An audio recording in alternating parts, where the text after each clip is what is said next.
አረሚዩት ማለት ሰላም ቆይቷል። አረሚዩት ቴ እሺ ሳታያታውራ ቀጥልሽ። ክርስቶስ አምላክ ነው። ሰላም ነው። አለን ግን ይሄ ሰላምታ አይቻልም ነበር። ኤኒዌይስ ይሁን እንቀጥልሽ። ክርስቶስ አምላክ ነው። ቅድሚያ ፎሎ አስደርገኝና እንጠይቃሽ። ችግር የለውም። ኧረ እባክህ አዎ ፎሎ አስደርገኝ። እሺ ፎሎ አድርጉኝ። እሺ ጋይስ ፎሎ አድርጉኝ። እኔና አቡኪን ፎሎ አድርጉን። እሺ ቀጥል። ሳታያታውራ ቀጥል እና በርታ። ጎበዝ ነህ። እኔ ሙስሊም ነኝ። ጎበዝ ነህ። ፎሎ ለመደረግ ነው የገባሁት። አይ ቀልዳል ወላሂ። እሺ ሌላ ሰው አስገቡ። ቀልደኛ ነው በጣም ቀልዳለህ። በነገራችን ላይ ብሮ በተቻለ መጠን ስለ ክርስቲያኖች የኢየሱስ ክርስቶስ አምላክነትን የሚመሰክሩ ሰዎች ግቡ ሲባል ሙስሊሞች እኔ ያለው ብላችሁ የምትገቡ ሰዎች ኢተቁላህ አላህን ፍሩ። ምክንያቱም ከአላህ ስብሐነሁ ወተዓላ ጋር እንደዚህ አይነት ቀልድ ስላሌለ ማለት ነው።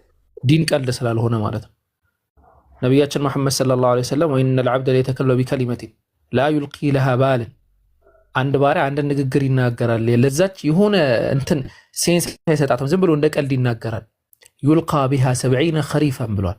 ነገ የቂያማ ቀን ወደ ጀሃነም ወደ ታች ይወረወራል ብለው ተናግረዋል። ጥንቃቄ ያስፈልጋል ለማለት ነው። አይ ቲንክ የምንቀልድበትን ቦታ እንወቅ።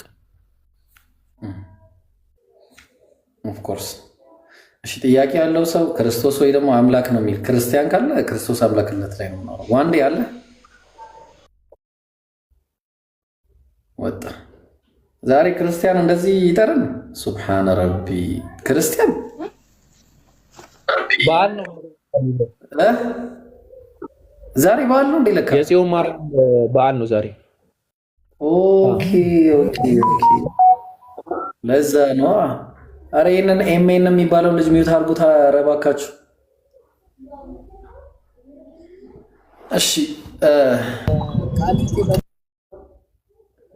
እሺ አብዲ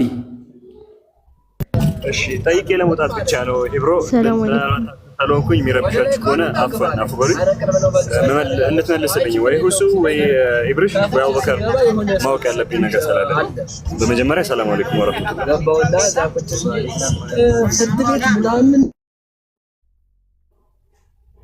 እሺ ኦኬ ጠፋ። ሌላ ሰው ኢብሪሽ አይሰማም። ይኸውልህ ጥያቄ ምን መሰለህ፣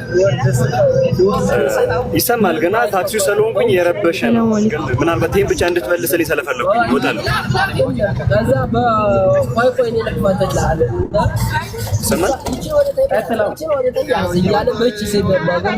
ፈርድ ሰላት ላይ ስንሰግድ መጀመሪያ አላሁ አክበር ብለን ከማረማችን በፊት ሱብሃንአላህ ሱብሃነከላሁ ወቢሐምዲከ ወተባረከ እስሙከ ወተዓላ ጀዱከ ወላ ኢላሀ ኢላ ገይሩከ የሚለውን እንጠቀማለን። ይህን ነገር ሱና ላይ መጠቀም እንችላለን? ይቻላል ማለት ብንለው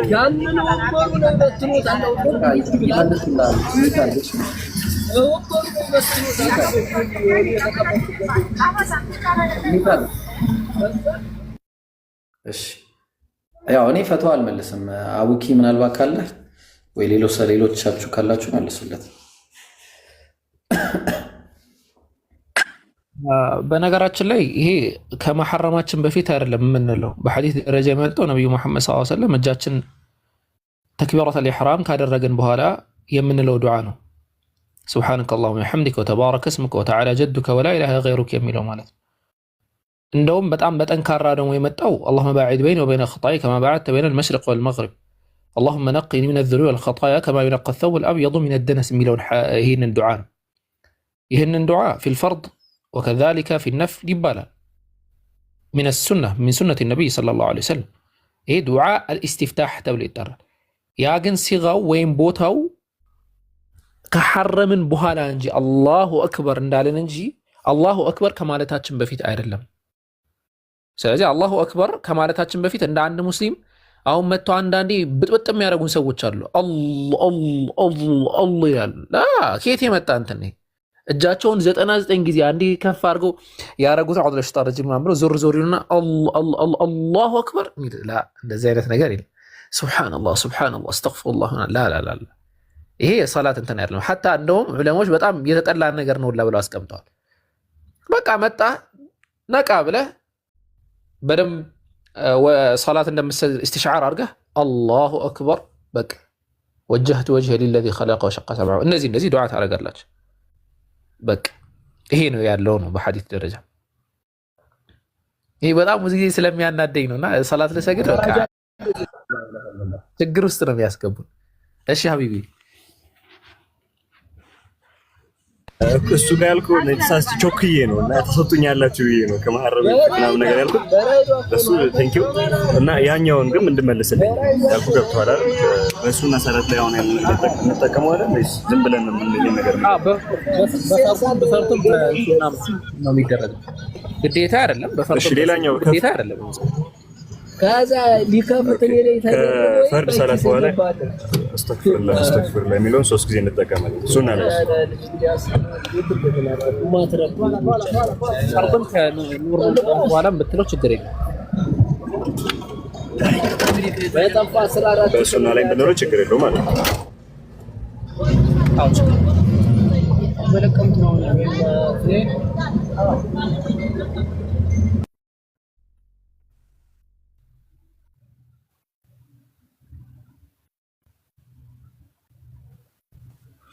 ጥያቄ ያለው ይግባ። ሰላም አለይኩም ወራህመቱላሂ ወበረካቱ። ባላህ እወዳችኋለሁ ወንድሞቼ። አንዳንዴ በስራ በኩል ላይ ጁማ ሶላትና እንደዚሁ ሶላት ብዙ ጊዜ ያመልጠኛልና ይህ ነገር እንዴት ነው? እንደሱ እናድርጎ መስገድ ይቻላል ወይስ እንዴት ታዩታላችሁ?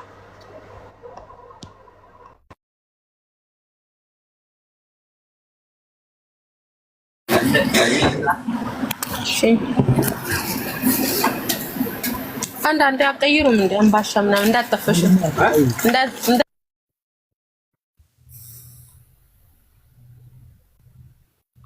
ዋንዴ ምንድን ነበር ያልከው?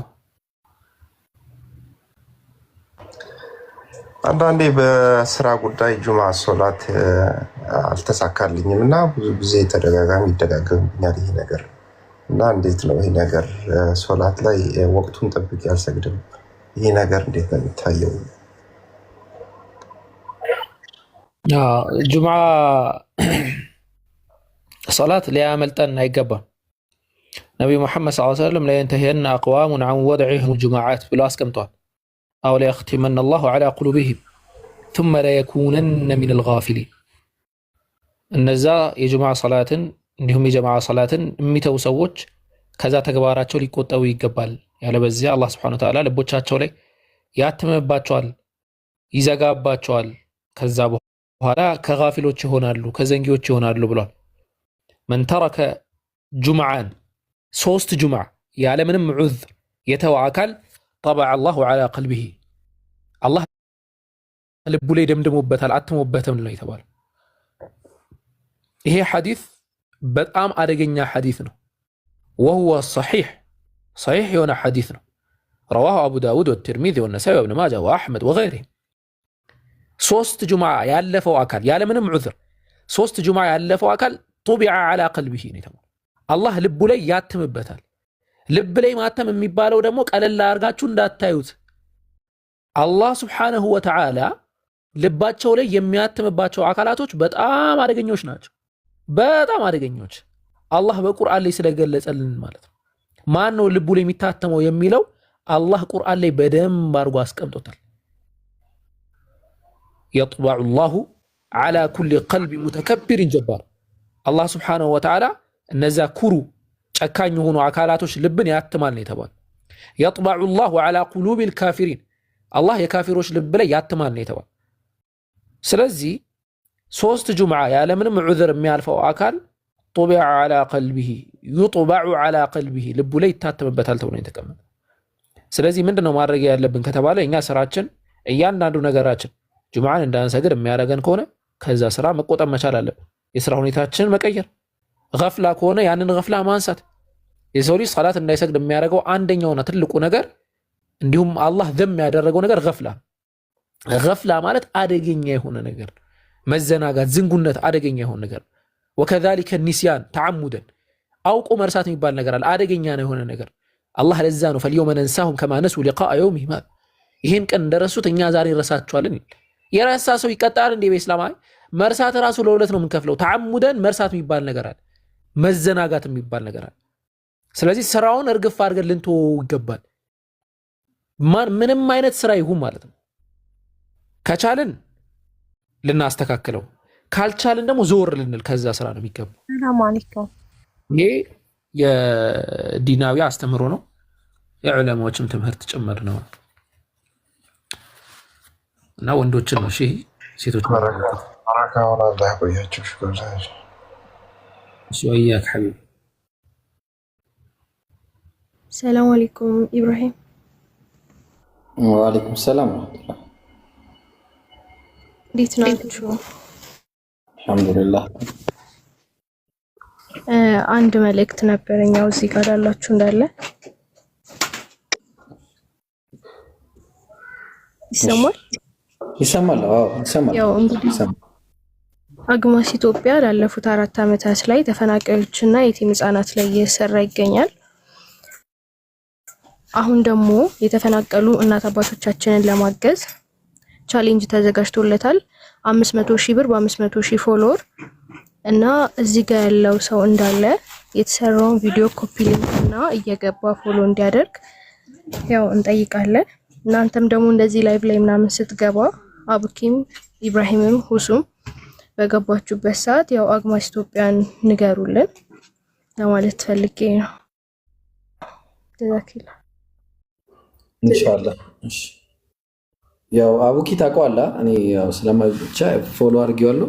በትላንት አውቀዋለሁ ስላለኝ አቡኪ ኢንሻአላህ ፎሎ አድርጉት። እሺ እንደዛ እናደርጋለን። እኔም ስትገቢ አደርጋለሁ። እኔ ቤት ከገባሽም አደርጋለሁ ኢንሻአላህ። እሺ ሌላ ጥያቄ ያለው? ኧረ እባካችሁ ክርስቲያኖች የላችሁም? ጥያቄ አለኝ እኔ። እሺ ስለ መጽሐፍ ቅዱስ ቁርአን ላይ የተጻፈ ነገር አለ ወይ? ቁርአንን መጽሐፍ ቅዱስ የሚባል ነገር ጠቅሶ አያውቅም። መጽሐፍ ቅዱስ የሚባል የሰው ደብዳቤ ነው። መጽሐፍ ቅዱስ የሚባል ነገር አያውቅም ቁርአን። የሚያውቀው ቁርአን በነገራችሁ ላይ መጽሐፍ ቅዱስ የሰው ደብዳቤ ነው። ይህንን የማታውቁ ክርስቲያኖች ካላችሁ ነው ያሳያችኋለሁ። የሰው ደብዳቤ ነው፣ የግል ደብዳቤ፣ ሰዎች እርስ በርስ የተጻጻፉ ደብዳቤ ነውና የግል ደብዳቤ ደግሞ አንዴ ልጨርስ። እና የግል ደብዳቤ ደግሞ አላህ እውቅና አይሰጠውም። የግል ደብዳቤ ማንም የተነሳ እንትና የጻፈው ቴዎፍሎስ ለተባለ ሰው የሆነ ሰው የጻፈውን ደብዳቤ አላህ እውቅና አይሰጠውም። አላህ እውቅና የሰጣቸው መጽሐፎች አሉ። አዎ እነማን ናቸው ከተባለ ኢንጂልን አላህ እውቅና ሰጥቶታል። ወንጌል የሚባለው ማለት ነው። ኢንጂል ለዒሳ የተሰጠው መጽሐፍ ነው። ሌላኛው እውቅና የሰጠው መጽሐፍ አላህ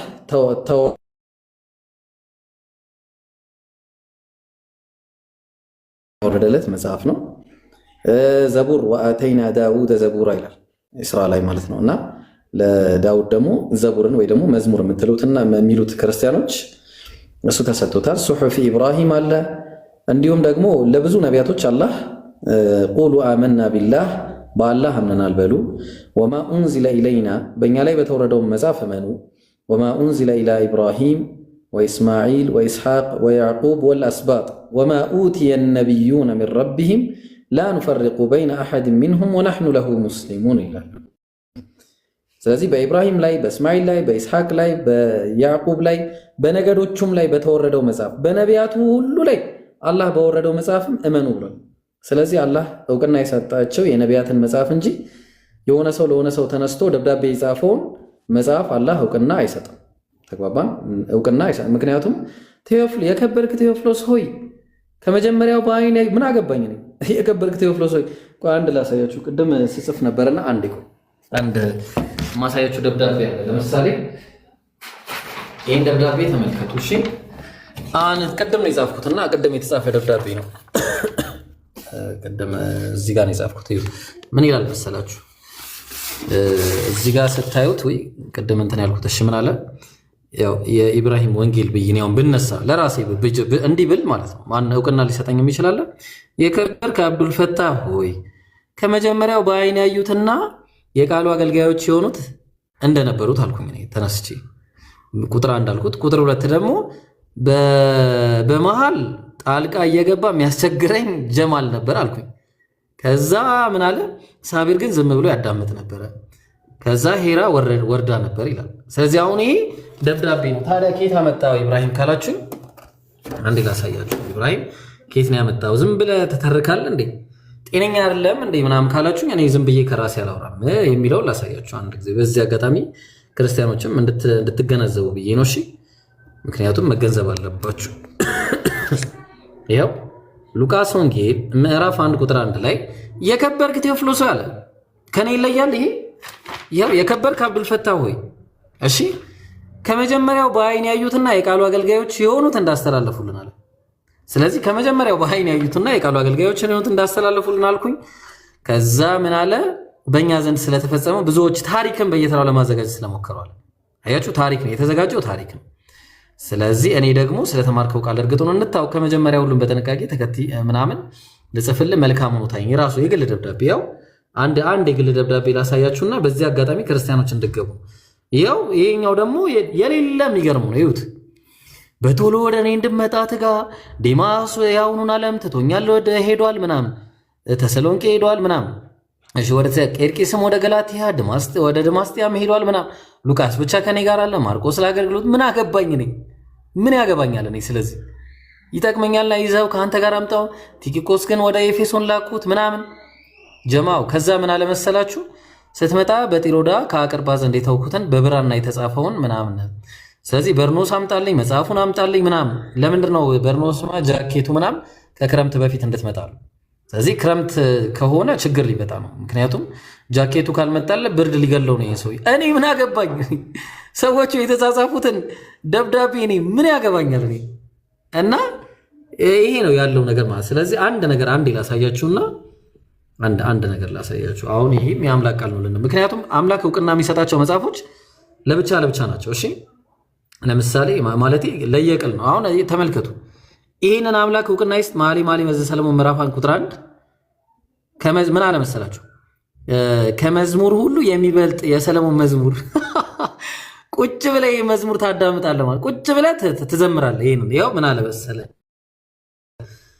ባፉ አለ ልብ አድርጉ በአመታምን ይሳመኝ ፍቅር ከወይን ጠጅ ይልቅ መልካም ነውና ለመሳሳም የሚገርም መዝሙር የሚገርም መዝሙር ከዛ ዘይትህ መልካም መዓዛ አለው የምን ዘይት ነው ስምህ እንደሚፈስ ዘይት ነው ደናግል ወደዱ ይላል ላ ኢላሃ ኢላላህ ቀጠለና እዚህ ጋር ውዴ ለኔ ምንድነው ይሄን እኔ አላነበውም ያው እንዴ እዚህ ቤትማ አይነበብም እኔ ቤት ነው እንደዚህ ምንድነው የሚለው ውዴ በመኔ አለ እሺ ከዛ መካከል እንደሚያርፍ እንደተቋጠረ ከርቤ ነው አረ ለአላህ ብላችሁ ይሄንን ባይብል ብለን እንቀበለው ይሄንን ነው ባይብል ብዬ የምቀበለው አንድ ነገር ላሳያችሁና ላቋርጠው ማለት ነው ብዙ ነው ያለው ክርስቲያን ሲገባ አወራዋለሁ ብዬ ነው መጽሐፈ ምሳሌ ምዕራፍ 5 ቁጥር 18 ምንጭ ብሩክ ይሁን ከጉብዝናህም ሚስት ጋር ደስ ይበል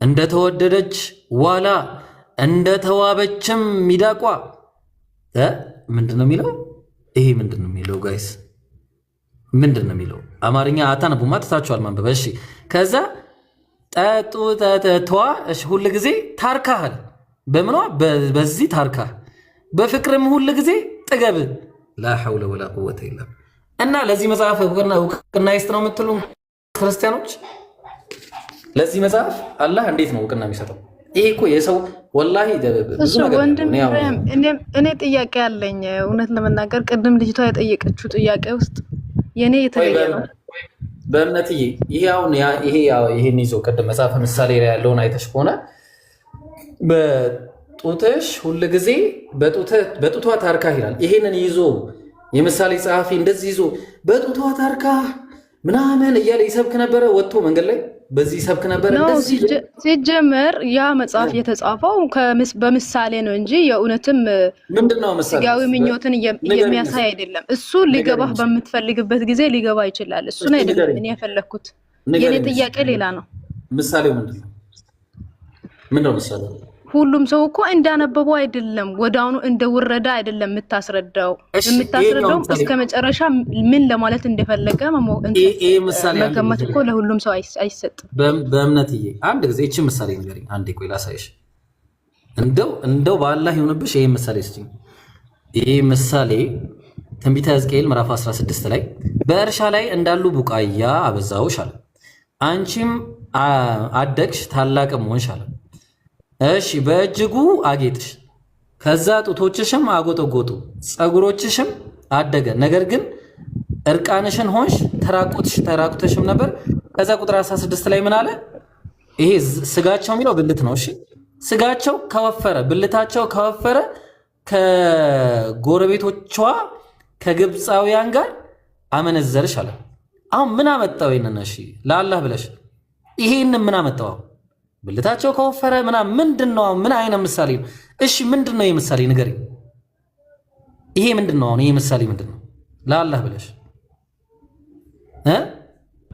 ይሄ ምሳሌ ለአንተ እንድገባህ አይደለም። እውነት ለመናገር እዚህ ጋር ሌላ ምሳሌ ተፋሪ የሆነው ነገር ዓለም ሊሞት አሳድጎት በኋላ ላይ ግን በስጋ ስትገዛ ወይም ደግሞ ለፈጣሪ ለቅድስና ላስቀመጠውን ምሳሌ ስትጠቀመም ሊሆን ይችላል። ግን እኔ አይደለም መፍታት ያለብኝ ይሄንን የቤተ ክርስቲያን አባቶች ወይም ስለ መጽሐፍ ቅዱስ መውጫውና መግባውን ያወቀ ሰው ነው እንጂ እኔ ብቻዬን እንትን ብዬ አሁን ልተርጉም እችላለሁ አይደለም። ትክክል ነሽ አንቺ አተረጉም። ግን አሁን ምሳሌ ጠፍቶ ነው የወፈረ ብልት ምናምን ብሎ የሚያስቀምጠው ወፍራም ብልት ምናምን። እዚህ ጋር ደግሞ ተመልከች እኮ ሲጀመር ስለምን እያወራ እንደሆነ ወይም ደግሞ ሲጨርስ ምን ብሎ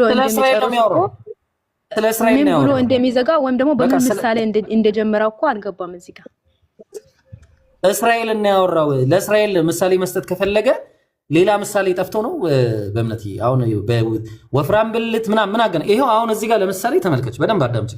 ሕዝቅኤል ምዕራፍ 23 ላይ የእግዚአብሔርም ቃል ሆነ እንዲህ ሲል መጣ። እግዚአብሔር ሲናገር ምን አለ? የሰው ልጅ ሆይ የአንዲት እናት ሁለት ልጆች ሁለት ሴቶች ነበሯል፣ ሁለት የአንዲት እናት የሆኑ በግብፅም አመነዘሯል። ምንድነው ማመንዘር? ኮረዳ ምናምን ይሄ ሟሸሹ። ተመልከች በኮረዳነታቸው ማመነዘሩ፣ በዚያም ጡቶቻቸው ሟሸሹ። ምንድነው? ስለመሟሸሽ፣ ስለመነካካት፣ ስለ ወፍራም ብልት ምንድነው? በዚያም ድንግልናቸውን ጡቶቻቸውን ዳበሱ። ለአላህ ብላችሁ ምንድነው የሚያደርገው? ያው ነው እዚህ ጋር እሺ ባይብል ላይ ነው። ልቀጥል። ከዛ ኦሆላም ጎለመተችብኝ አለ። ውሽማዋም ጎረቤቷን አስራውያንም በፍቅር ተከተለቻቸው። እሺ ቀጥ በግብፅም የነበረውን ግልሙትናዋን አልተወችም ማለት እሺ። በዚያም በኮረዳነቷ ጊዜ ከእርሷ ጋር ተኝተው ነበረ፣ የድንግልናዋንም ጡቶች ዳብሰው ነበረ። ለአላህ ብለሽ አሁን ድንግልና ጡት መደባበስ ግልሙትናዋም አፍስሰውባት ነበር አለ። ምንድነው የፈሰሰው እዚህ ጋር ጉልምትና ውስጥ? ግልሙትናዋንም አፍስሰውባት ነበር። የሰው ልጅ ከፈጣሪ ተለይቶ ወይም ደግሞ ፈጣሪን ሳያውቅ ሲቀር እያደረገ የነበረው የስጋ ምኞት ነው ሊሆን የሚችለው እንጂ አንድ ሰው በፈጣሪ ወይም ደግሞ በእግዚአብሔር አምነው ይሄንን ነገር እየጻፈ ያለው ያኔ ተፈቅዷል ማለት አይደለም። ልጨርስልሽ ቆይ ተፈቅዷል አላልኩም። ልጨርስ አንዴ። እነሱም ሀፍረተ ስጋዋን ገለጡ አለ፣ ወንዶችና ሴቶች ልጆችንም ማርከው ወሰዱ አለ። እርሷንም በሰይፍ ገደሉ። ፍርዱንም ስላደረጉባት በሴቶች መካከል መተረቻ ሆነች አለ። አሁን ያዥ እህቷም ኦሆሊባ ይህን አየች። ሆኖም ከእሷ ይልቅ በፍቅር በመከተሏ ረከሰች አለ። ግልሙትናዋም ከእህቷ ግልሙትና ይልቅ በዛ አለ። አለቆችና ሹማምንቶችን ጎረቤቶቿም ጌጠኛ ልብስ የለበሱትን በፈረሶች ላይ የሚቀመጡትን ፈረሰኞች ሁሉም መልከ መልካሞች ጎበዛዝት አስራውያንም በፍቅር ተከተለቻቸው። እነዚህ የተከተለቻቸው እነማን እንደሆኑ ያዥልኝ። የባቢሎን ሰዎች ወደ እርሷ ፍቅር ወዳለበት መኝታ መጡ፣ በጉልምትናዋም አረከሷት። ጉልምትና ልባርክ እርሷም ከእነሱ ጋር ረከሰች፣ ነፍሷም ከነሱ ተለየች፣ ጉልምትናዋንም ገለጠች፣ ሀፍረተ ስጋዋንም አሳየች። ነፍሴም ከእቷ እንደተለየች እንደዚህ ነፍሴ ከእሷ ተለየች አለ። ነገር ግን አለ አሁን በደንብ አዳምጭ። በግብፅ ምድር የገለሞተችበትን የኮረዳነቷንም ዘመን አስባ ጉልምትናዋን አበዛች አለ። አሁንም ስጋቸው አለ። ስጋቸው የሚለው ጀንታይል ነው። አየሽ ጀንታይል ማለት ብልት ማለት ነው። ብልታቸው እንደ አህያ አለ እንዴ ምን አገናኝ? እሺ ለምን ምሳሌ ጠፋ? እሺ ቆይ ምሳሌ ጠፋ። ልጨርስ። ቆይ አንዴ ልጨርስ። ኧረ ቆይ ማን ነው? አንዴ ልጨርስ። አንዴ ቆይ አንዴ። እሺ ብልታቸው እንደ አህዮች አለ እዛ ጋ ቅድም ወፍራም ብልት አለ፣ እዚህ ጋር ደግሞ እንደ አህያ ብልት አለ ማለት ነው። which means ረጅም የሆነ ምናምን ማለት ነው። ለአላህ ብላችሁ እንግዲህ ከዛ ምን አለ ደግሞ ዘራቸው ደግሞ እንደ ፈረስ ዘር አለ። ዘራቸው ማለት ያው ታውቃላችሁ ኦብቪየስሊ የወንድ ልጅ እንትን ማለት ስፐርም የሆነ እነዚያ ምልምሎች በፍቅር ተከተለቻቸው። እግዚአብሔርን የተዉት በዚህ ምክንያት ስለ ኮረዳነታቸው ምክንያት ግብፃውያን ጡቶቻቸውን በዳበሱ ጊዜ የኮረዳን ለአላህ ብለሽ እስቲ ምሳሌ ጠፋ። የኔ ጥያቄ እውነት ለመናገር በመጽሐፍ ቅዱስ ላይም እንደዚህ አይነት የስጋ ምኞቶች ወይም ደግሞ የስጋ አገላለጾች አሉ። ቁርአን ላይም ደግሞ ጀነት ላይ እንደዚህ አይነት ጡት እንዲሆነው ይጠብቃቸዋል ብሎ ሲናገር ፈጣሪ የተኛው ነው? ትክክለኛው አምላክ የተኛው ነው? ስጋዊ ምኞትንም የሚናገር መጽሐፍ ቅዱስ ላይ ቁርአንም ላይም አለ። እዚህ ጋር እኮ እኔ ያልገባኝ አላህ የዛን ሰዓት አይሁድና አህዛብ ተብሎ የተነገረበት ጊዜ ማን ተብሎ ይጠራ ነበር? እኔ ላውቅ ፈልጌ ነው። ማወቅ ፈልጋለሁ። ቆይ እሺ ተረጋጊ እናትዬ። በመጀመሪያ ደረጃ እኔ እየጠየኩሽ ነው፣ ይሄ ምሳሌ ጠፍቶ ነው ወይ እግዚአብሔር እንደ አይነት ነገር ያስቀመጠው? ምሳሌ ጠፋ? መጽሐፍ ቅዱስ እግዚአብሔር አማርኛ ጠፍቶበት ነው እንደዚህ አይነት ምሳሌ ብንሆን ማለት ነው። ፈጣሪ ሌላ እንትን ጠፍቶ ነው ማለት አንችልም። ምሳሌ ጠፋ ወይ? አሁን ምሳሌ ብዙ ምሳሌ መስጠት ይቻላል። ምሳሌ ጠፍቶ ነው አሁን ስለ ጉልምትና በሰውኛ በእኛ ሊጠፋ አይችልም። ግን ፈጣሪ በፈቀደው በሰዎች የተገለጠው ነው። ሰዎች ነው እየተረኩ ያሉት አይደል? እዚህ ጋር ሰዎች እየተረኩት ነው የተጻፈው። እግዚአብሔር ነው የተናገረው። የእግዚአብሔር ቃል እንዲህ ነው። የእግዚአብሔርን ተአምር ያዩት ሰዎች ነው። ሰዎች በስጋ ምኞት እንዲያደርጉ ነበር ብሎ ጻፉ እንጂ እግዚአብሔር ራሱ ነው እንደዛ ያደረገው አይደለም። ሰማርያና የሚያወራው ስለ ሰማርያና ስለ ኢየሩሳሌም ነው የሚያወራው። ስለ ሰማርያና ስለ ኢየሩሳሌም ሲያወራ እኔም ጥያቄ ያለኝ። ሰላም እንዴት ናችሁ? ጥያቄ ያለኝ እኔ ልጨርስ። ኢብራሂም አውተራ አሲዝና እኔ ልጨርስ። እኔ ሊያውቅ የፈለኩት ነገር አለ። እውነት ለመናገር ከኔ ይልቅ አንተ ታውቅ ይሆናል። ምክንያቱም የሰው ልጅ እስከሆነ ድረስ የሁላችን ፈጣሪ አንድ ሊሆን ይገባል። ያን እኔ እፈልጋለሁ፣ ያን ለማወቅ ማለት ነው። ግን መጽሐፍ ቅዱስ ላይ እንደዚህ አይነት ነገር አለ ወይም ደግሞ ቁርአን ላይ እንደዚህ አይነት ነገር አለ ብዬ ሳይሆን የእውነትም የቅድሚያ ሰዎቹ ፍጥረቶቹ ያመልኩ የነበረው አንድ አምላክ ከሆነ ያን አንድ አምላክ አብርሃም ወይም የቅድማ ያኔ የሰው ዘር የሆነው የአብርሃም ዘር ነን እኛ መቼስ አብርሃም የዛኔ ያመልከው የነበረው አንድን አላህ ነው ወይም ደግሞ ፈጣሪያችን ነው ብለን ልናመን ከነብዩ መሐመድን በፊት ወይም ከዮሐንስም በፊት የነበሩት አህዛብና አይሁድ ያመልኩ የነበረው የአምላክ ስም ማን ይባላል? እግዚአብሔርንም ተውሽ አላህንም ተው። ግን የአላህ ስም ማን ተብሎ ይጠራ ነበር? ወይም ደግሞ የእግዚአብሔር ስም ማን ተብሎ ይጠራ ነበር? የሰው ልጅ ይሰግድ የነበረው በማን ላይ ነው? በምን ላይ ነው? እንዴት ነው? ወዴት ነው የምለውን አስረዳኝ እስቲ። በጣም ጥሩ። በቃ አሁን ወደ ነጥቡ መጣሽ። አይ እሷ ስለጠየቀችኝ ለእሷ ነው ያስረዳዋትና አውቅና አንዴ እሷ ልጨርስና በቃ በአጭሩ ማነሽ ከእሷ ጎን ያለሽው እሺ፣ እሷ ቀድማ ስለነበረ በአጭሩ መጽሐፍ አላህ Subhanahu Wa Ta'ala እውቅና የሰጠው መጽሐፍ አላህ ያወረደው ብቻ እንጂ የህይወት ታሪክን አይደለም። እሺ ይሄንን ተገንዘቢልኝ። አሁን የሷ ነሰሰሪ የሆነ ጥያቄ ስለሆነ ወደ እሷ ልምጣ። እሺ ይብሩ ወይ አፎን ወደዛ ከመሄድ በፊት አንድ ሁለት ደቂቃ ልውሰድና ከሷ ጋር አንዴ ሀሳቡን ታብራራዋለህ። አንድ ነገር ስትናገር ስለሰማሁ ትንሽ ደስ ስላላለኝ ነው። አላህም እግዚአብሔርንም የሚለውን እንተው አለችና በመጀመሪያ ደረጃ ወገናችን አላህና እግዚአብሔር የሚለውን ስም ኢኳሊ ልንመለከተው አንችልም። ለምን እንደሆነ ቀለል አድርጌ ላሳይሽ። አንቺ የት ሀገር ነው የምትገኘው በእምነት? አሁን አረብ ሀገር ነው ያለሁት።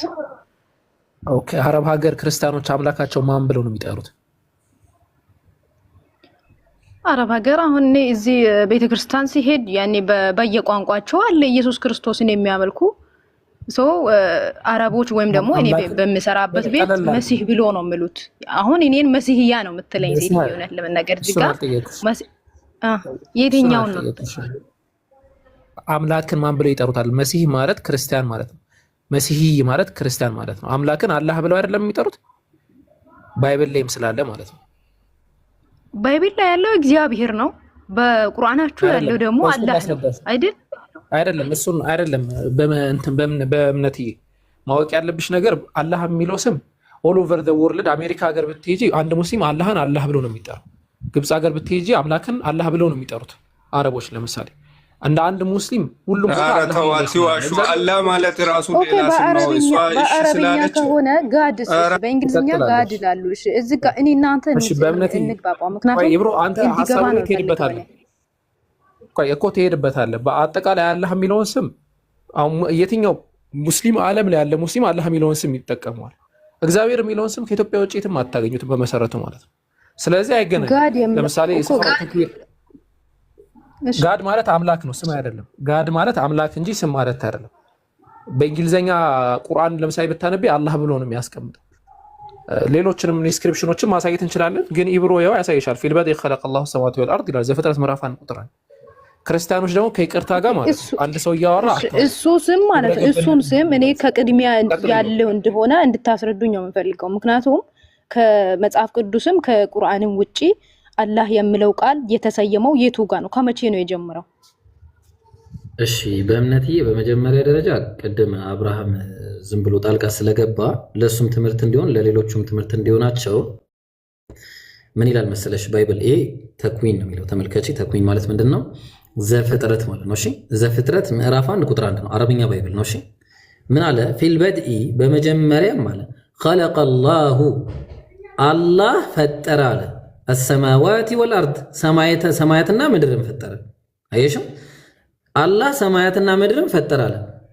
ቀጠለ እዚህ አሁን ለምሳሌ ቁጥር 3 ላይ እንደውም አመረ الله ليكون نورا አለ።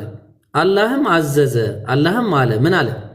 ብርሃንም ይሁን አለ። ፈካነ ኑረን ብርሃንም ሆነ አለ። አየሽ ስለዚህ ይሄ አላህ የሚለውን ቃል አዎ ይጠቀሙበት ነበር። አሁን ይሄንን በመረጃ ላሳይሽ። እሺ አሁን ልግባና ወደ ዋናው ፖይንት እንግባና ሌሎቹንም እስቲ ኢየሱስስ ማን ብሎ ነበር የሚጠራው የሚለውን አንድ ጊዜ ላሳይሽ። እሺ አምላኩ ማን ብሎ ነበር የሚጠራው የሚለውን እኔ ላሳይሽ አንድ ጊዜ። በመጀመሪያ በእስልምና አላህ የሚለው ትርጉሙ ምንድነው የሚለውን አንድ ጊዜ ላሳይሽ። አንድ ጊዜ ትርጉሙ ራሱ ምንድነው፣ ሐሳቡ የተፈለገበት ሐሳብ ምንድነው የሚለውን እኔ እሺ ኦኬ። አላህ የሚለው ቃል ተመልከች። አላህ የሚለው ቃል እዚህ ጋር የቱ ጋር ልምጣልሽ? ሁወል መእሉሁ አልመዕቡድ አለ። ሁወል እሱ የሚመለክ አምላክ ማለት ነው። ዙል ኡሉሂየቲ ወልዑቡድያ የመመለክ እንዲሁም የአምላክነት ባለቤት የሆነ ማለት ነው። አላ ኸልቂሂ በአጠቃላይ በፍጥረቱ ላይ አጅመዒን በአጠቃላይ በፍጥረቱ አጠቃላይ ማለት ነው። ስለዚህ አምላክ ማለት አላህ ማለት አልኢላህ ማለት ነው። ተግባባ? አልኢላህ የሚመለክ ማለት ነው። በአጭሩ በእውነት የሚመለክ አምላክ ማለት ነው በአጭሩ። ስለዚህ አሁን ይህንን አላህን መጀመሪያ እንዲህ ብለው የሚጠሩት ነበር ወይ ካለን ቀደም አሳይቼሻለሁ። የኢየሱስ ለምሳሌ መጀመሪያ ሲናገርበት የነበረው ቋንቋ ምንድነው የሚለው ማወቅ አስፈላጊ ነው። እዚህ ጋር ስንመጣም ለምሳሌ ኢየሱስ ምንድነው የሚናገረው ከተባለ አረማይክ ነው። አረማይክ is the best known as the language of Jesus spoke አለ። ጂሰስ የተናገረው የመጀመሪያው ኢየሱስ የሚናገርበት ቋንቋ ምንድነው? አረማይክ ተብሎ ነው የሚቀመጠው። ተግባባን? በተመሳሳይ ሌሎችን ብትመጪ ጂሰስ ኔቲቭ ላንጉዌጅ አረማይክ ተብሎ ነው። አይሹ ይሄ ዝም ብሎ ተራ ነገር ዌብሳይት ነው። ተግባባን? ፕሮቴስታንት ቴዎሎጂ ዩኒቨርሲቲስ ብሎ ያስቀመጠው ይሄን ግልጽ ነው። ስለዚህ ኢየሱስ ይሄንን ከሆነ ሲናገር የነበረው እንግዲያውስ በኢየሱስ ቋንቋ በአረማይክኛ ቋንቋ ገብተን ጋድ የሚለውን ነገር ሰርች ብታረጊው ምንድነው የሚያመጣልሽ? ይሄው ፕሮናውንሴሽኑ አላህ ብሎ ነው የሚያመጣው። አላህ በኢስተርኖች አላህ ነው የሚለው፣ በዛ በዌስተርኖች ደግሞ ኤሎህ ብሎ ነው የሚያስቀምጠው። ተግባባን? ስለዚህ ኢየሱስ ለዛ ነው በአረማይክ መጽሐፍ ቅዱስ ላይ ስቴጂ የማርቆስ ወንጌል ማን ነው የዮሐንስ ወንጌል የትኛው ይሻላል? ቆይ እዚህ ጋር ይሻላል። ይሄ ይሻላል። ማርቆስ ወንጌል ምዕራፍ 10 ቁጥር 17 ላይ ኢሹ የሽዋ ሰይድ አለ። ኢየሱስም አለ ምን አለ? አንቱ ሀር ዶንት ከም ኒር ቱ ሚ አለ፣ ወደ እኔ እንዳትጠጊ አለ። ፎር አይ ሃቭንት ኦኬ ዮሐንስ ወንጌል ምዕራፍ 20 ነው። እሺ አይ ሃቭንት የት አሴንደድ ቱ አቢ አለ ወደ አባቴ አላረኩም ገና በት go to my brothers ወደ ወንድሞቼ ሄደሽ and tell them I ascend to አቢ ወደ አባቴ ማድርጋለሁ በያቸው and አቡኩም ወደ አባቴና ወደ አባታችሁ and አላሂ አለ አየሹ ወደ አምላኬና አላሁን ወደ አምላካችሁ ብሎ ማስቀመጡን ታያለሽ ማለት ነው። ስለዚህ አላህ ብሎ ነው የሚያስቀምጠው ነው ባጭሩ። ተግባባን። ኢየሱስ ራሱ ሲያመልከው በነበረው በኢየሱስ ቋንቋ በራሱ አምላኪ የሚለውን ነገር ከዚህ አንፃር ነው የሚያስቀምጠው። በተመሳሳይ በዕብራይስጥ ቋንቋም ሴሜቲክ ላንጉዌጅ ስለሆኑ እነዚህ ላንጉዌጆች ለምሳሌ አምላክ ማለት በአረብኛ ኢላህ ማለት ነው እና ወደ አላህ እመጣልሻለሁ ፕሮፐር ኔም የሚባለው ወደሱ እመጣለሁ። አምላክ ማለት ኢላህ ማለት ነው። በዕብራይስጥኛው ደግሞ ኤሎሃ ማለት ነው። ተግባባን። ጌታዬ ማለት ደግሞ በተመሳሳይ በዚህኛው ኤሎሄ ኢየሱስ ብሎ ሲጠራው እንደነበረ ማለት ነው። አሁን በአጭሩ አላህ ሱብሓነሁ ወተዓላ የሱ ትክክለኛ ስሙ ማለትም ትክክለኛ ስሙ ማን ነው ብለን ካለ አላህ ነው። ፕሮፐር ኔሙ ማለት ነው። የአላህ ፕሮፐር ኔሙ አላህ ነው በቃ በትክክል ማለት ነው። ይሄ ደግሞ ግልጽ ነው። በቃ ምንም ጥያቄ የለውም። የአላህ ትክክለኛ ስሙ አላህ የሚለው ነው በቃ። ከዚህ ውጪ ሌሎቹ የባህሪ ስሞቹ ናቸው። ለምሳሌ አርራህማን ሊባል ይችላል፣ አርራሂም ሊባል ይችላል፣ አልወዱድ ሊባል ይችላል። እነዚህ ሁሉ የባህሪ ስሞች። የአላህ ፐርሰናል ኔሙ ግን ፐርሰናል ኔሙ ምንድነው? አላህ የሚለው ነው።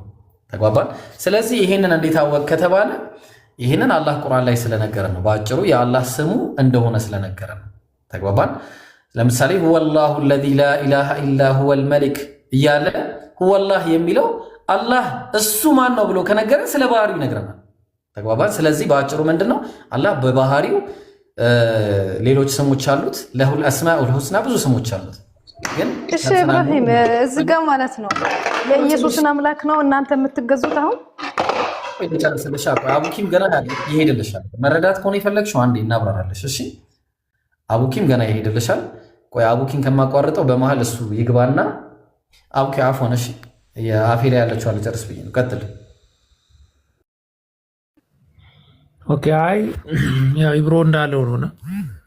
አላህ ወል ሙአለሁ المعبود አምላክነት የሚገባው ነው። አላህ የሚለውም ስም ኢሽቲቃቅ ያደረገው አልኢላህ ከሚለው የአረብኛ ቃል ነው እና በቋንቋ ደረጃ ቅድም ተመልክታችሁ ከሆነ አቢ እያለ ሲናገር ነበር እና አቢ የሚለው ቃል ወደ ዕብራይስጥ ብንሄድ የተለያዩ ስሪያክም ጋር ብንሄድ አረበኛም ጋር አምላክ አባት ማለት ነው። ከዛ አቡክ ወይ ደግሞ በኢን ሲመጣ ደግሞ አባታችሁ ማለት ነው እና የሆነ እንትን አለው መቀራረብ አለው ነው። ቋንቋው ራሱ ሴሜቲክ የሆነ ባክግራውንድ ስላለው ይህ የምትመለከቱት የሲሪያክ ቸርች ነው። በሲሪያ ቋንቋ የተተረጎመ ወደ እንግሊዝኛ የተተረጎመ ነውና ተመልክታችሁ ከሆነ the beginning of the gospel of Jesus መሺህ ይላል። መሲህ የሆነው የኢየሱስ ክርስቶስ ወንጌል ጅማሩ ይላል እና the son of Allah ብሎ ነው የሚያስቀምጠው። አያችሁት? አላህ ብሎ እንደውም ጭራሽ አልተረጎሙትም። ያው እዚህ ጋር የምትመለከቱት ይሄ ነው። በሲሪያ ቋንቋ አላህ ማለት ይሄ ነው። አሊፍ አለ፣ ላሚድ አለ፣ ሀ አለ። አላህ ተብሎ የሚነበበው ይሄ ቃል ነው እና ይሄንን ራሱ እንደ ፕሮፐር ኔም ስለሚያዩት ፕሮፐር ኔም ለሚለው ነው የምጨምርላችሁ። እንደ ፕሮፐር ኔም ስለሚያዩት አላህ ብለው ነው ያስቀመጡት ራሳቸው ማለት ነው። ያው ይሄ የራሳቸው ኢንስክሪፕሽን ነው፣ የራሳቸው መጽሐፍ ነው፣ የራሳቸው ቅሪተ መጽሐፍ ነው እና ሌሎችም ጥቅሶች መመልከት ትችላላችሁ። የጎስፕሉ የራሱ ተርጓሚ ማለት ነው እና ከዛ አንፃር አላህ Subhanahu Wa Ta'ala ነቢያቶች በሙሉ አላህ ብለው ነው የጠሩት ብለን ነው እኛ ምናምን። አላህ ከሚለው ስም ውጭ ሌላ ምንም አይነት ተርጓሚ ብታመጡ ሁሉም የማይሄድ ነው። ለምሳሌ አይ ኢየሱስ ክርስቶስ አምላክን በሌላ አጠራር ነው የጠራው ምናምን ይባላል። ግን አብዛኞቹም የሚያምኑት ነገር ነው። ሴሜቲክ የሆነ ሬንጅ ስላለው ቋንቋዎች አረብኛ ቋንቋ፣ ዕብራይስጥ ቋንቋ፣ ሲሪያክ ቋንቋ፣ አረማይክ ቋንቋ ሴሜቲክ የሆነ ሬንጅ አላቸው እና እነዛ ቋንቋዎች አሁን አረማይክ ቋንቋ በዚህ ጊዜ አታገኙትም። የኢየሱስ ክርስቶስና አረማይክ ዕብራይስጥ ራሱ ቢሆን የድሮውን ዕብራይስጥ አታገኙትም። ስለዚህ ከዛ አንፃር አላህ Subhanahu Wa Ta'ala አላህ ብሎ ይጠራዋል ነው ያንን እንትን ለማለት ነው። ቀጥሪ ብሎ እሺ ጀዛከላህ። ኦኬ ትክክል ነህ። እሺ አሁን ወደ ዋናው ፖይንት ልምጣና ታዲያ በምን እንወቅ ነው አሁን ጥያቄው። በምን እንወቅ ከቁርአንም ከባይብልም ውጪ ነው አሁን አንቺ ያልሽኝ ያለሽውና ከምን ላምጣልሽ ነው በእምነትዬ ከምን ላምጣ? ከዴርቶ ጋዳ ላምጣ?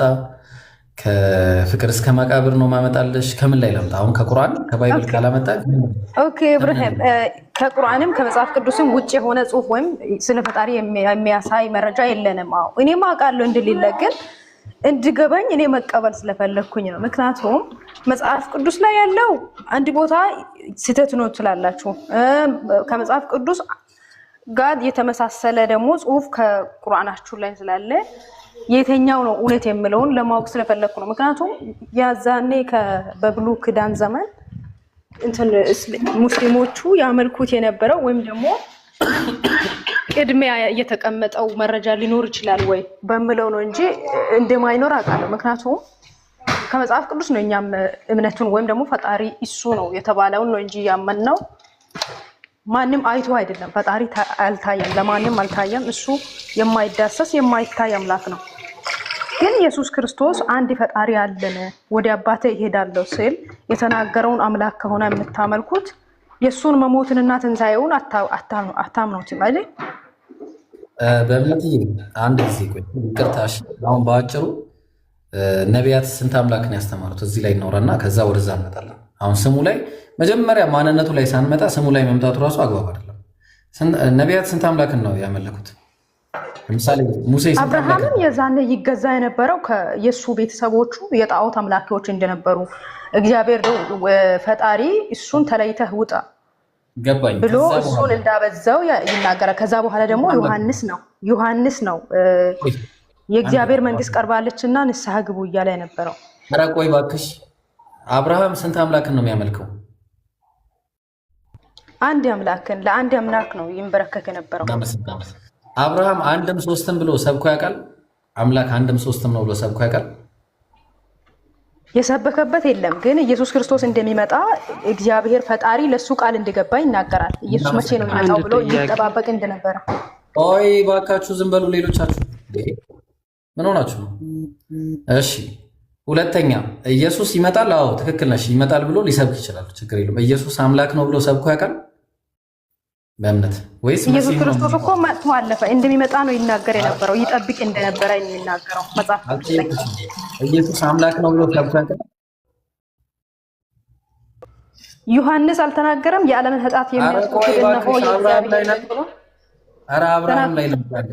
አብርሃም ኢየሱስ አምላክ ነው ብሎ ሰብኮ ያውቃል?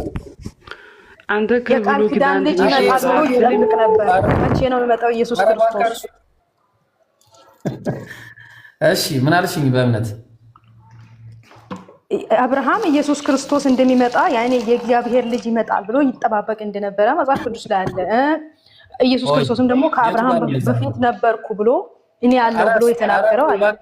ላኢላሃ ኢለላህ። ምን ሆናችሁ ነው ግን? የተጠየቃችሁን አትመልሱም እንዴ?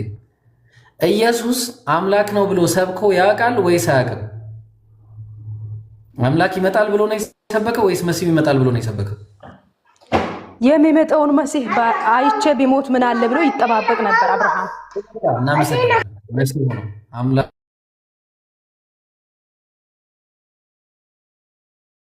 ይመጣል ብሎ ሰብኳል። አምላክ ሰው ሆኖ ይመጣል። ኢየሱስ አምላክ ነው ብሎ ሰብኮ ያውቃል? ፈጣሪ ለሱ እንደተናገረው ያ የሚመጣውን መሲህ ወይም ደግሞ የእግዚአብሔርን መልእክተኛ አይቼ ቢሞት ምን አለ ብሎ አብርሃም ይጠባበቅ ነበር ይላል መጽሐፍ ላይ። ቆይ ወይ ላስረዳሽና አንዴ በቃ ወይ ዝም ብለሽ አዳምጪኝ እሺ። ወይ አቡኪ ገብቷል ወይ እሷ አካሄድ እኔ ምናልባት ካልተረዳኋት ማለት ነው። እኔ ምናልባት ካልሆነ ላስረዳት፣ ዝም ብዬ ላስረዳት እሺ። አለዛ ከሌላ ሰው ጋር ልቀጥልና ከዛ ይገባሻል ማለት። በመጀመሪያ ደረጃ ባይብል ላይ ከአንድ አምላክ ውጪ የሰበከ አንድ ነብይ ካገኘው ማለት ነው፣ አንድ ነብይ እኔ ይቀጣሉ። አንድ ነብይ ነው የምላችሁ። ከአዳም ጀምራችሁ ከፈለጋችሁ እስከ ኢየሱስ ዘመን ድረስ ከኦሪት ዘፍጥረት እስከ ዮሐንስ ራእይ ድረስ አምላክ አንድም ሶስትም ነው ብሎ የሰበከ አንድ ነብይ፣ ስለ ስላሴ አይደለም ስላሴን ሐሳቡን የተናገረ አንድ ነብይ የለም ነው ብለው ይሄንን አለ የሚል ክርስቲያን እዚህ ካላችሁት ክርስቲያኖች መካከል ቻሌንጅ ላቅርብላችሁ። በቃ ስጡኝ እስቲ አብ ወልድ መንፈስ ቅዱስ አንድ አምላክ ነው ብሎ የሰበከ አንድ ነብይ አለ? አንድ ነብይ። ሚውት አንሱ አንዳችሁ። አንድ ሰው ሚውት አንሱና ቀጥሉ። ኢየሱስ ክርስቶስ ራሱ ተናግሯል። ኢብራሂም በእምነት በአብ በወልድ በመንፈስ ቅዱስ አሕዛቦችን ሰላም እንዴት ዋላችሁ? ሰላም ነን። ቆይ በእምነት አንድ ጊዜ እሺ። አንቺ ቆይ በደንብ ቁጭ በይና በደንብ ተሰሚ እሺ። ሰላም እንዴት ዋላችሁ? ደህና ደህና። አይ ይመስለኛል በእምነት የምትለው ያልገባት ነገር ጥያቄ የጠየኩትን መልሽ ካለ ከቻልሽ። ኖ እኔ የሰማሁት እሷን የምትከራከረው አንተም እሷን የምታወሩት እሱ የትኛው ሃይማኖት ነው እውነተኛ ነው መሰለኝ የምትለው ሙስሊም ነው የክርስቲያን ነው። ስለዚህ በዚህ ጋር ባላችሁ ክርስቲያን የምታውቁት መጽሐፍ ቅዱስ በደንብ የገባችሁ የምታውቁት ካላችሁ የልጅቷ አስረዷት። የሙስሊሙ ነው እውነት፣ የክርስቲያኑ ነው እውነት። በቃ ነው የምትፈልገው መሰለኝ እሷ። እሺ እናስረዳታለን። እሺ አሁን መጀመሪያ አንድ ሚውት አድርጊና እኔ ለእሷ በደንብ ነው ማስረዳት እንዳትወጪ በእምነትሽ። አሁን ጥያቄው በመጀመሪያ አምላክ አንድም ሶስትም ነው ብሎ የሰበከ አንድ ነብይ አለ? አሁን ወደ እሷ ከመሄዴ በፊት ነው አንድ ጊዜ አምላክ አንድም ሶስትም ነው ብሎ የሰበከ አንድ ነብይ አለ? የለም። ኢየሱስ አምላክ ነው ብሎ አምላክ ይመጣል ብሎ የሰበከ አንድ ነብይ አለ? የለም። ተግባባል? የለም። በቃ ፍጡር ይመለካል ብሎ የተናገረ አንድ ነብይ አለ? የለም። ሲያመልኩ የነበረው ምንድነው ከተባለ አሁን እንምጣ። ኦሪት ዘዳግም ምዕራፍ 6 ቁጥር 4 ላይ እስራኤል ሆይ ስማ አምላካችን ያህዌ አንድ ያህዌ ነው አለ።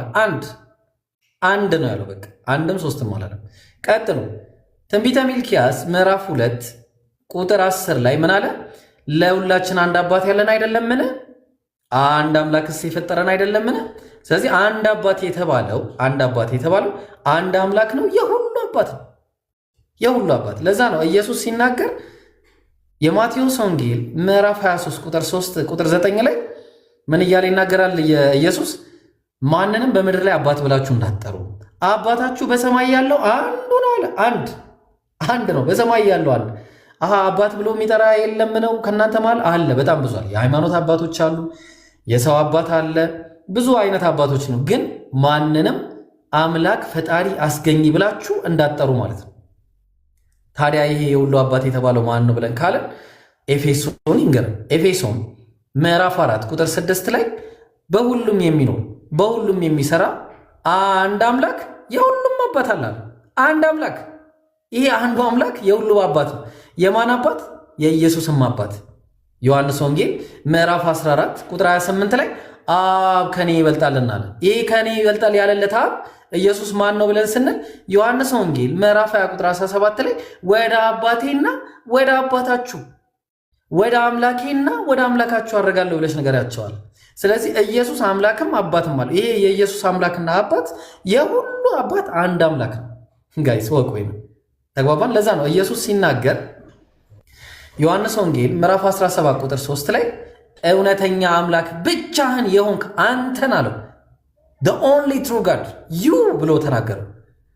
የላከውንም ኢየሱስ ክርስቶስ ያውቁ ዘንድ ይህች የዘላለም ሕይወት ናት አለ። ስለዚህ ኢየሱስ እውነተኛ አምላክ አንድ አምላክ እንዳለ ተናግሮ ሰብኮ ነበር። አምላክ አለኝ ብሎም ተናግሮ ነበር። እንደውም ማርቆስ ወንጌል ምዕራፍ 12 ቁጥር 29 ላይ ከጻፎችም አንዱ ሲከራከሩ ሰማና መልካም አድርጎ እንደመለሳላቸው አስተውሎ ከትእዛዛት ሁሉ ፊተኛይቱ ማንኛይቱ ናት ብሎ ጠየቀው። ቸር መምህር ሆይ ብሎ ጠርቶት ማለት ነው።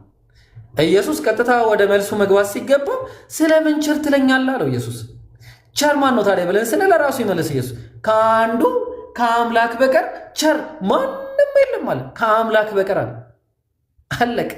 ስለዚህ ኢየሱስ የሰበከው ማን ነው ካልን ማርቆስ እንትን ላይ እንገር። አዎ ኢየሱስ ክርስቶስ የሰበከው አንድን አምላክ ነው። አምናለሁ፣ እሱን አምናለሁ። እኔ በጣም እንዲገባኝ ስለፈለኩ ኢብራሂም ጥያቄን መሃል ላይ እየመለስክልኝ ብትሄድ ነው የሚገባኝ። እሺ ጨርስልሻለሁ። ልጨርስና አንዴ ሁለት ጥቅስ ነው ይቀርልኝ ባክሽ። በጣም እንዳትቆይ ብቻ። ችግር የለም አብሽሪ፣ ሁሉ ሰው ይማርበት። እሺ ብዙ ሰው ስላለ ክርስቲያኖችም ይማሩበታል። እሺ ጊዜ ከሰጠሽ ደግሞ በደንብ ስጭ ለራስሽ። ስለዚህ ምን ይላል? አንደኛ ቆሮንቶስ ምዕራፍ 8 ቁጥር 4 ላይ ከአንዱም በቀር ማንም አምላክ እንደሌለ እናውቃለን አለ። አንድ አለ በቃ። ይሄ አንዱ ማን ነው ብለን ካልን አብ ወልድ መንፈስ ቅዱስ አይደለም ጋይስ ወቁ። ወይ ደግሞ ወልድ አይደለም ወይ መንፈስ ቅዱስ አይደለም። ማን ነው?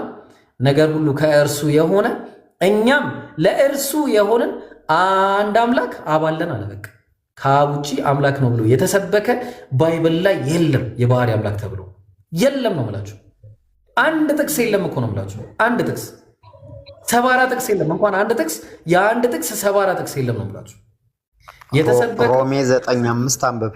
ቆይ ተረጋጋ እባካችሁ። ሮሜ 9:5 ላይ አንብብ። ቆይ እንዲህ እንደ ቸኮልክ ማለት ነው አፈን ዘግተህ ትቀመጣለህ። አትቸኩል። መጀመሪያ ልጨርስልህ ለልጅቷ። እሺ አታወርዱት ደግሞ ችግር የለውም። እሺ እና ምንድነው በአጭሩ አምላክ የተሰበከው አንድ አምላክ ነው። ይሄ አንዱ አምላክ ደግሞ አብ ነው ተብሎ ነው በአጭሩ። ኢየሱስ ማን ነው ካለ ኢየሱስ ሰው ነው። ሉቃስ ወንጌል ምዕራፍ 1 ቁጥር ወንድ ልጅ በቃ ኢየሱስ ወንድ ልጅ ነው። ሉቃስ ወንጌል ምዕራፍ 1 ቁጥር 30 ላይ እነሆም ጸንሻለሽ ወንድ ልጅም ትወልጃለሽ፣ አምላክን ትወልጃለሽ አለ። ተግባብ። ወንድ ልጅም ትወልጃለሽ፣ ስሙንም ኢየሱስ ትይዋለሽ፣ እሱም ታላቅ ይሆናል፣ ጌታ አምላክም የአባቱን የዳዊትን ዙፋን ይሰጠዋል አለ። ሌላ አለ ጌታ አምላክ የተባለ የአባቱን የዳዊትን ዙፋን የሚሰጠው። ተግባባን። የአባቱን የዳዊትን ዙፋን የሚሰጠው ሌላ ጌታ አምላክ አለ። ያ ነው የሚመለከው ነው በቃ በአጭሩ። አያችሁ፣ በአጭሩ ጌታ አምላክ የተባለ ሌላ አለ። ኢየሱስ ማን ነው? ከአምላኩ እየሰማ ለሰዎች የሚያስተላልፍ ሚዲየተር ነበር። አንደኛ ጢሞቴዎስ ማን ነው? ዮሐንስ ወንጌል ምዕራፍ 8 ቁጥር 40 ላይ ከአምላክ ሰምቼ እውነት የነገርኳችሁን ሰው አለ። ከአምላክ ሰምቶ የሚናገር ሰው ነበር። ስንት አምላክ አለ? አንደኛ ጢሞቴዎስ ምዕራፍ 2 ቁጥር 5 ላይ አንድ አምላክ አለና አለ።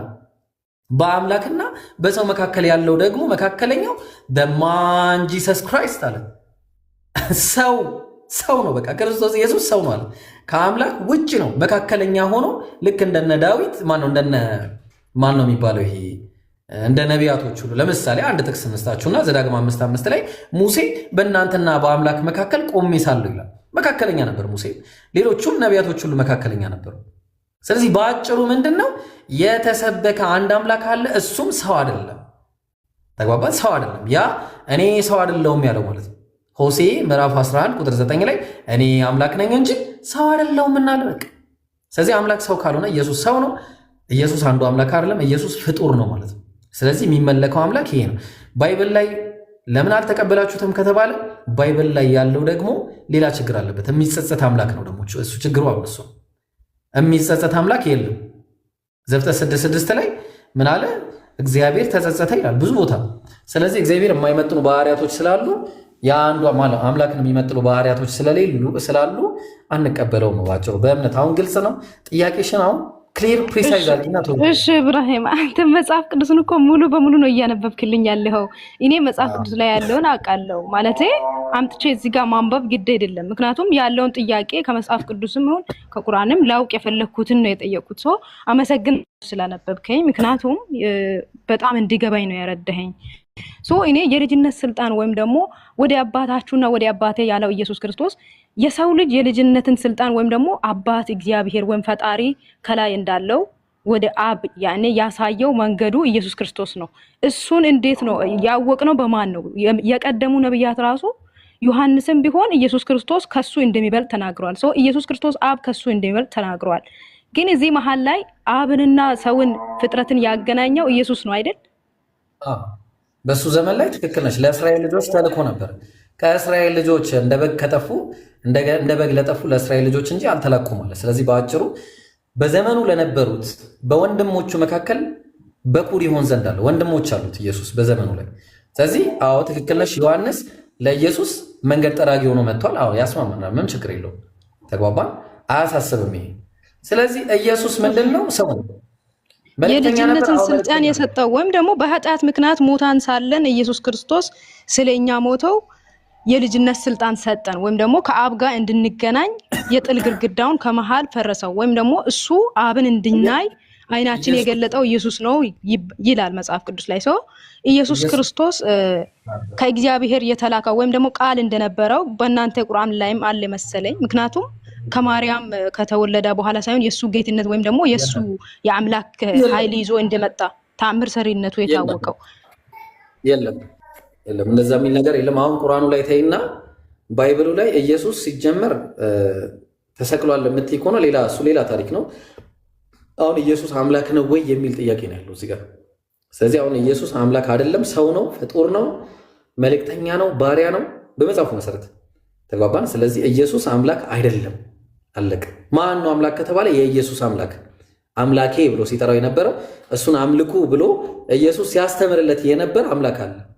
ከሱ ውጪ ሌላ አምላክ ባይብል ላይ አላየንም፣ ጣዖት ካልሆነ በስተቀር ተግባባን። ስለዚህ በአጭሩ ኢየሱስ አምላክ ነው የምትሉ ካላችሁ አሁን መቀጠል ትችላላችሁ። አሁን እሷ ስቅለት ላይ ኢየሱስ አምላክ ነው።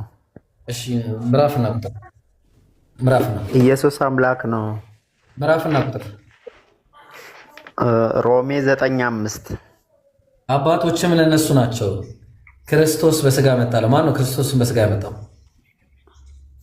አንብበው ጨርሰው ምንባቡን በቃ መጀመሪያ ነው እዚህ ጋር ነው። አሁን ጥያቄ አንድ ጥቅስ ስታመጡ አለቀ ያልቃል። መጀመሪያ ላይ ችግር ስላለበት ይቆማል ጥቅሱ። ክርስቶስ በስጋ መጣ ይላል። ማን ያመጣው ክርስቶስን በስጋ? ኢየሱስ አምላክ ነው ነው የሚለው አንብበ 9:5 ላይ ክርስቶስ በስጋ መጣ ይላል። ቆይ አንዴ ክርስቶስ በስጋ መጣ ንባቡን ጀመርከው እንጂ አልጨረስከውም እኮ። ልጨርሰው ነው። እያንዳንዷን አባቶች የተባሉት እስራኤላውያን ናቸው እናውቃለን። ክርስቶስ በስጋ መጣ ይላል። ማን ያመጣው ክርስቶስን በስጋ? ማን ያመጣው ክርስቶስ? የአብ ልጅ ነው። አብ ላከው። የቱ ጋር ነው ኢየሱስ አምላክ ነው የሚለው? እኔ የጠየቁ ክርስቶስን በስጋ ያመጣው ማን ነው ብዬ ነው የጠየቁ። ሮሜ 9:5 ሄድ። በስጋ እኮ በስጋ 9:5 ላይ ማን ነው በስጋ ያመጣው? ማን ነው እሱ? ቃል ነው። ቃሉ ነው ወደ ማርያም የመጣው በቅዱስ ገብርኤል አብሳሪ። በስጋ ያመጣው ማን ነው? ክርስቶስን በስጋ ሐዋርያት ሥራ ምዕራፍ 13 ቁጥር 23 ላይ እግዚአብሔርም እንደ ተስፋው ቃል ለእስራኤል መድኃኒት ኢየሱስን አመጣ ይላል ወይስ አይልም?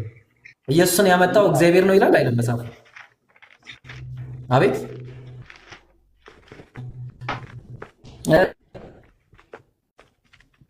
ወለካሉ ማንኛውም በሃይማኖት ገብታችሁ ማናችሁም ባትከራከሩ ጥሩ ነው። ክርስቲያኑም ባመነበት ሙስሊሙም ባመነበት ቢያምን ኧረ ስለፈጠረሽ እንዴ ከቻልሽ ማዳመጥ ካልቻልሽ ከእታችሁኝና ታብታብ አድርጊ። እሺ ደስ ክርስቶስን በስጋ ያመጣው እግዚአብሔር ነው ይላል። ወጣ ልጁም እሺ የሚቆማለ እኔ ፊት ክርስቲያን እስቲ ወንድ የሆነ ያው በቃ ክርስቶስ አምላክ ነው ብሎ የሚቆም አቤት አቤት፣ ሰላማችሁ ይብዛ። ሰላም ሰላም ሰላም። ሰይጣን ይደፋ። እንዴት ነሽ? ጠላትሽ ይደፋ። ጠላታችን ይደፋ። የኢትዮጵያ ጠላት ይደፋ። የሰው ልጅ ጠላት ሁሉ ይደፋ። ሰላማችሁ ብዝት ይበል። ምን ያለሽ? እሺ እና ደስ ትላላችሁ፣ ደስ ትላላችሁ። ስታወሩ እየሰማሁ ድምጼ ይሰማል፣ ግን ትንሽ ኢርፎን አድርጌያለሁና ማይመች ቦታ ነኝ፣ ግን ትንሽ ላውራ ብዬ ነው። ይሰማችኋል? ይሰማል ይሰማል። ኢየሱስ አምላክ ነው። አዎ ችግር የለም፣ እዛም እንሄዳለን። ያለውበት ቦታ ብዙም አይመቸኝም። ሐዋርያት ግን ኢየሱስ ጌታ እንደሆነ እንደሰበኩ ቃሉም ይናገራል።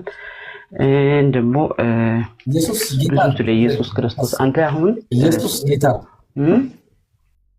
ኢየሱስ ጌታ ነው ሐዋርያቶች ሰብከዋል። ግን ቆይ አንዴ ሰርፕራይዙን ልንገርሽ። ኢየሱስ ጌታ ዳዊትም ጌታ ነው፣ ዮሴፍም ጌታ ነው። አሁን ኢየሱስን ጌታ ያደረገው ሐዋርያት ሥራ ምዕራፍ 2 እግዚአብሔር አባ አንድ ነገር ክርስቶስን እንዳደረገው የእስራኤል ነበር ተወካለ። ቆይ አንዴ ጨርሳ እግዚአብሔር ኢየሱስን ጌታ አድርጎታል። እንስማማለን። ጌታ ነው ኢየሱስ፣ አታስብ። ኢየሱስ ኖ ፕሮብሌም። ኢየሱስ የባህሪ አምላክ ነው ወይ የሚለው ነው ጥያቄ። እስቲ መልስ።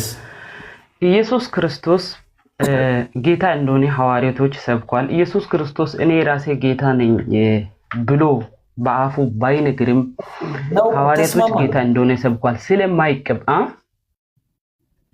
ተስማማን እኮ ጌታ ነው። ተስማማን። ብዙ ጌቶች አሉ። ኢየሱስም ጌታ ነው። የብዙ ጌቶችና የኢየሱስ እዚህ ጋር አሁን አንድ ነገር ልንገር። አንድ ነገር አንድ ነገር ላስቸግር በጣም ቅርታ አድርጉልኝ አማርኛዬ ይኮላተፋል አማርኛዬ የራሴ ቋንቋ ስላይደለ ከተበላሽም እዚህ ጋር አትሳቁብኝ ለማለት